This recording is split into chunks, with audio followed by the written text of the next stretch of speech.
Well, welcome to Prayspace. We thought we'd do a quick video tour of the room here at Howard Middle School.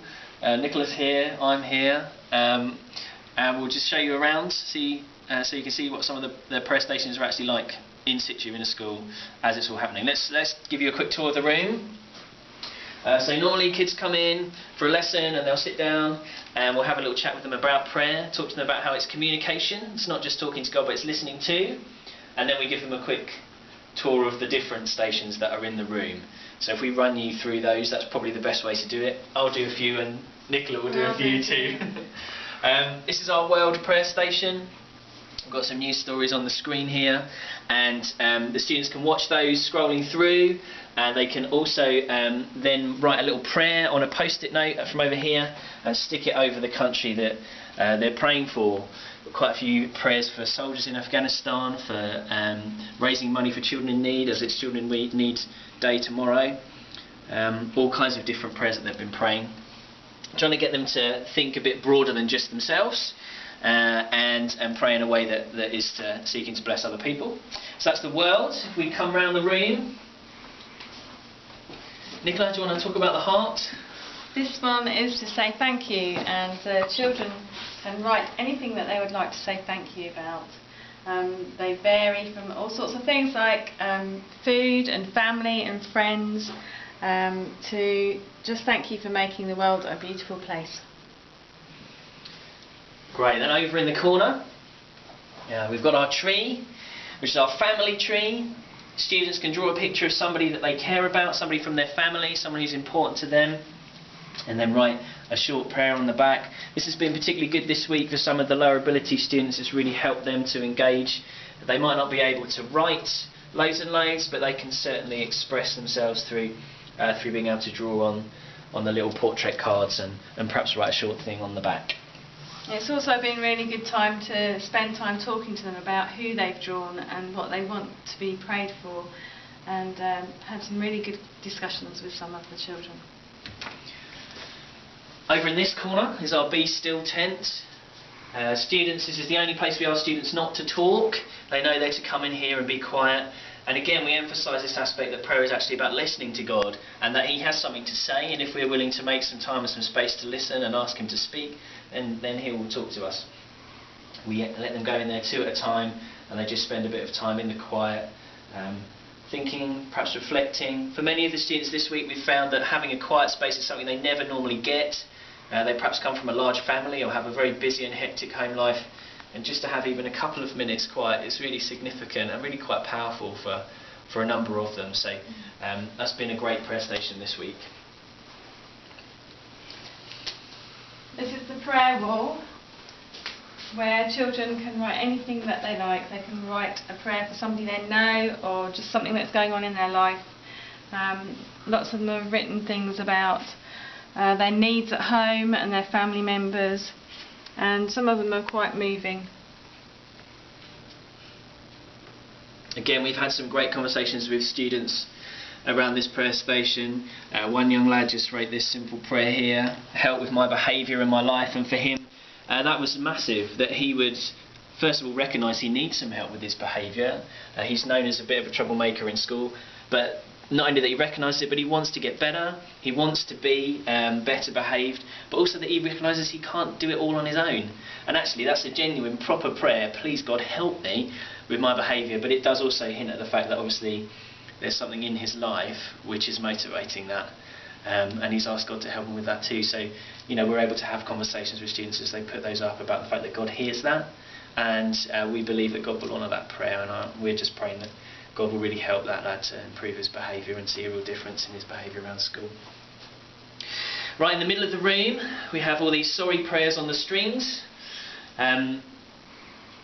Students are able to come, just think about the things that perhaps they know they've done that they need to say sorry for. Some of them say sorry directly to God, and if they don't, we do encourage them, if they've said a sorry to a particular person, to go and seek that person out. Don't just leave it at, oh, I've written a sorry on that piece of paper, so everything's going to be okay. But actually to go and put things right with the person they need to say sorry to, whether it's a mum or a dad or a sibling or a friend who they know they've hurt or been rude to or worse. We really want to encourage them actually to to see the impact of Prayspace beyond them just writing that on a piece of card.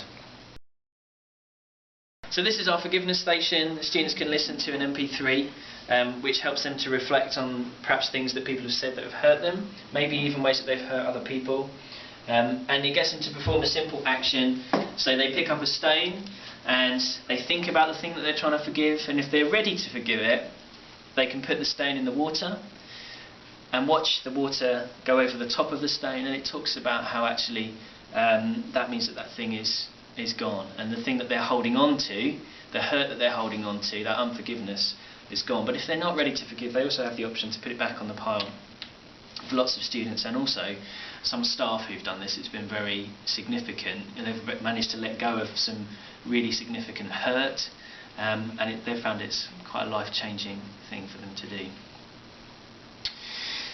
Just a few more. This one over in the corner, they get to watch some Mr. Men, which is always popular, and think about the things that worry them, and we encourage them to not worry about things, but instead pray about everything, tell God what they need and thank Him for all that He's done, which is one of Nicola's favourite verses from Philippians. We use that one quite a lot in the Rock Solid clubs.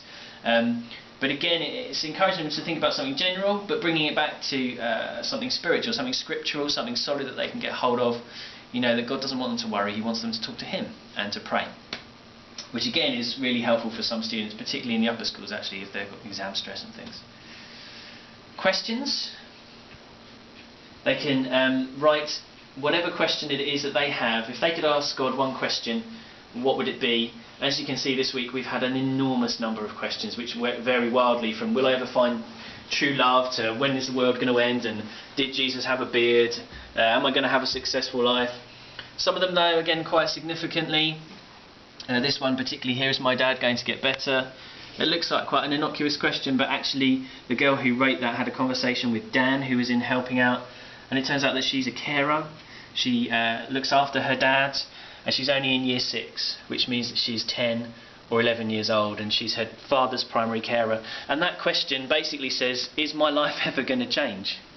Is my situation ever going to change? Is my life going to be like this for the rest of my life? Or actually, am I going to be able to have a life of my own one day? It might seem strange we don't provide answers to the questions, but actually for some kids, even getting to ask them in the first place is a massive step forward, and again, some great conversations that we have with the students. The very last one is a new station for us called Together, helping the students to think about a community, the community of the school where they belong. They make a little plasticine model of themselves, and this is a guided activity, so we always come and have a conversation with students if they're doing this. We talk about how they're unique, and that everybody has something unique and special to bring to their school community, to their family, to their groups, to their clubs. That God made us all unique, that He knows every hair on our head, that He loves us, that we're valued by Him, and that actually, if we don't bring what's unique to us to our community lacks something as a result. Kids have loved making the models of themselves. It's been great fun, but we've had some fantastic conversations with them about what colour, why do they choose the colour? Oh, because I like to reflect and look at the sky from my bedroom window. Why did you put yourself there? Because I want some peace and quiet. Again, it's proven to be a brilliant activity for us this week at the middle school. So there you go, there's Prayspace. We hope you've enjoyed our little tour. We'll see you again soon. Thanks, bye. Bye.